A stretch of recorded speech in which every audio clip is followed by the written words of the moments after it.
Assalamualaikum warahmatullahi wabarakatuh. Saya Muhammad Adnan dari kelas IAT semester 3 kelas B.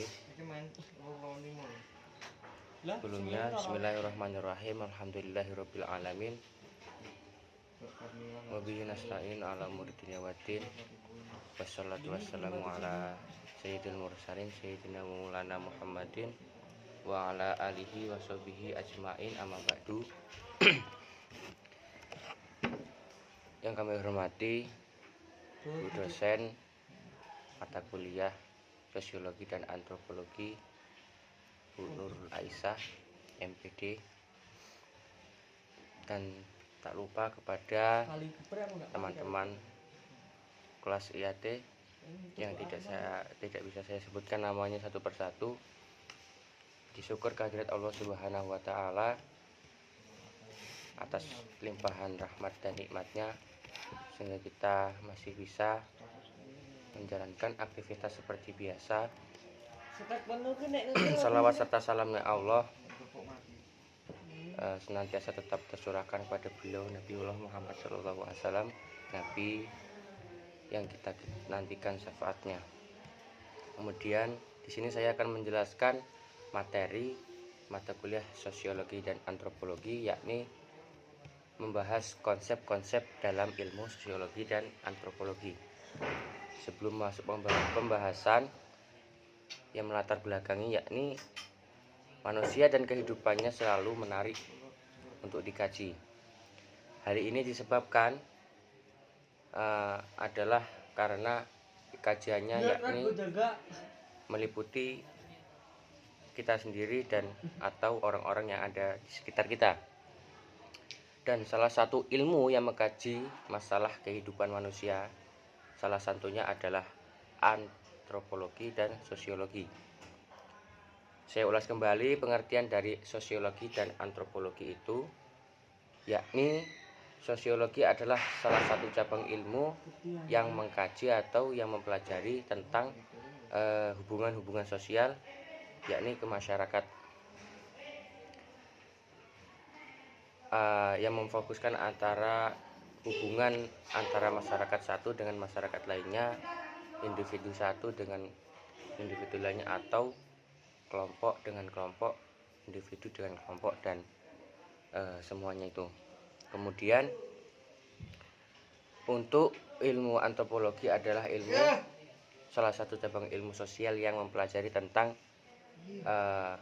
lebih ke satu titik, yakni individu itu sendiri atau suatu golongan masyarakat sendiri yang lebih dominannya di kebudayaan.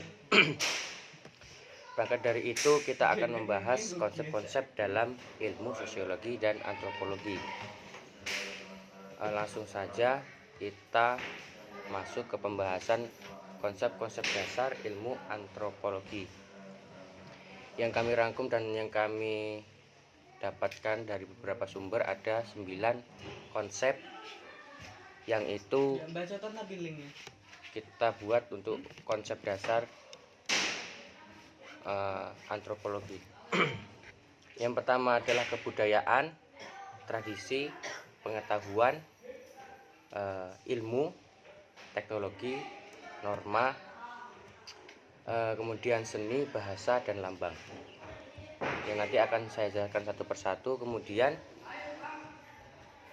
konsep-konsep dasar ilmu sosiologi yang kita dapatkan infonya ada 4. Bahasanya adalah empiris, teoritis, kumulatif, dan nonetis. Kita perinci dari penjelasan satu persatu konsep dasar dari antropologi. Yang pertama adalah kebudayaan. Kebudayaan adalah suatu atau hasil ciptaan manusia yang telah disepakati bersama dan dilaksanakan dengan norma-norma atau aturan-aturan yang ada dalam kelompok tersebut atau masyarakat tertentu. Kemudian yang nomor 2 adalah tradisi.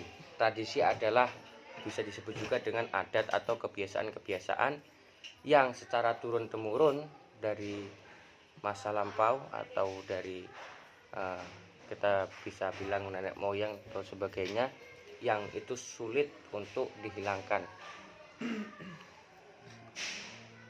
Kemudian ya kebudayaan, tradisi, dan pengetahuan. Selanjutnya adalah yang nomor 3, pengetahuan.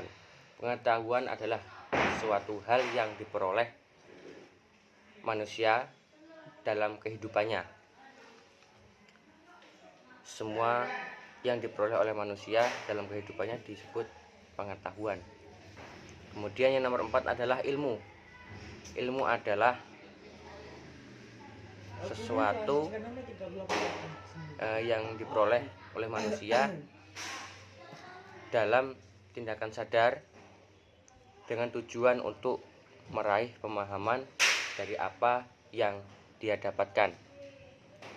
Seperti halnya pengetahuan, akan tetapi tidak semua pengetahuan itu adalah ilmu. Yang dimaksud ilmu di sini adalah sesuatu dari pengetahuan itu yang bisa diambil manfaat atau ada tujuan tertentu. Kemudian yang kelima adalah teknologi. Teknologi adalah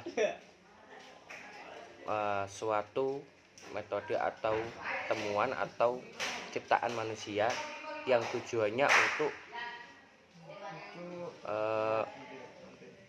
memajukan peradaban. Untuk memajukan peradaban dalam arti mempermudah dalam kita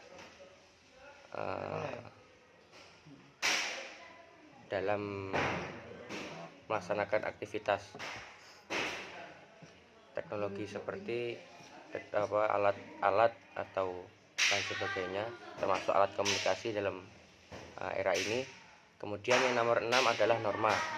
Bisa juga disebut dengan peraturan atau sesuatu yang mengatur, membatasi, dan menjaga keserasian atau kesenian, yang membatasi tindak lampah dalam bermasyarakat. Yang nomor 7 adalah seni. Seni adalah hasil cipta manusia yang bermanfaat bagi masyarakat. Dalam hal ini kita lebih dominan ke seni itu adalah kreativitas. Kemudian bahasa. Yang nomor 8 adalah bahasa. Bahasa adalah kita bisa sebut alat komunikasi yang berguna dan mampu menyampaikan antara satu individu dengan individu yang lainnya. Kemudian yang nomor 9 adalah lambang. Lambang adalah suatu bentuk atau suatu bentuk tertentu ya yang mampu menyatakan hal yang memiliki maksud yang mendeskripsikan dari masyarakat atau kelompok itu sendiri. Kemudian kita masuk penjelasan konsep-konsep dasar ilmu sosiologi. Yang pertama adalah empiris. Yang pertama adalah empiris. Empiris itu adalah sesuatu yang didapat berdasarkan hasil pengamatan atau observasi yang konkret, yang tidak bersifat hanya menerka-nerka. Empiris adalah sesuatu yang didasarkan dengan sesuatu yang real terjadi dan itu telah diobservasi. Kemudian yang nomor 2 adalah teoritis, yaitu menyusun teori atau abstraksi dari hasil observasi yang konkret tadi dengan tujuan menjalankan hubungan sebab akibat hingga menjadi teori, meneorikan hasil observasi. Itu adalah teoritis. Kemudian yang kumulatif, konsep dasar kumulatif yakni memperbaiki teori-teori yang telah dibuat dari teori pertama atau teori yang lalu. Kemudian nonesis yakni menjelaskan satu sisi yang lebih tujuannya untuk meneliti secara mendalam satu sisi tersebut. Dan yang selanjutnya kita bahas perbedaan dari sosiologi dan antropologi yang tadi setelah saya jelaskan, dari pengertian saja sudah terlihat. Sosiologi dan antropologi sangat berkaitan karena objeknya adalah manusia. Akan tetapi perbedaannya adalah kalau di sosiologi itu kita pelajari tentang masyarakat luas atau antara masyarakat, antara kelompok dengan kelompok lainnya, dan yang kita pahami adalah sosiologi atau yang lebih mengarah ke interaksi sosial. Kemudian kalau antropologi yakni lebih ke membahas ke dalam satu kelompok atau individu tertentu atau manusia tertentu yang lebih masuknya ke kebudayaan. Kemudian dalam pembahasan ini ada istilah interaksi sosial atau proses hubungan antara dua pihak atau lebih, yakni tindakan atau yang dilakukan oleh dua pihak atau lebih maupun baik kelompok maupun individu atau sebaliknya. Kemudian ada istilah sosialisasi, yakni proses dengan mana seseorang memperoleh pengetahuan, keterampilan, dan sikap yang diperlukannya agar dapat berfungsi sebagai orang dewasa dan sekaligus berperan aktif dalam satu kedudukan atau peranan tertentu di masyarakatnya.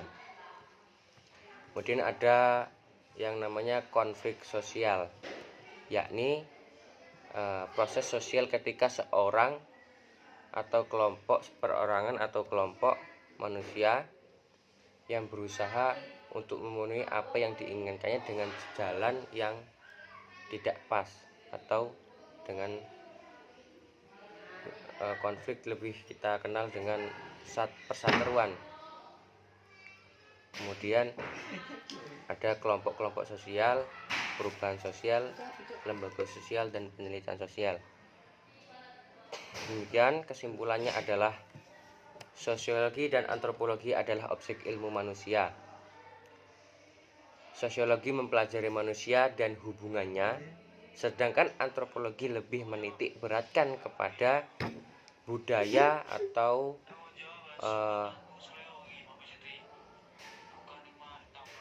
nilai-nilai yang ada dalam suatu kelompok masyarakat tertentu. Walaupun sosiologi dan antropologi memiliki persamaan yang sangat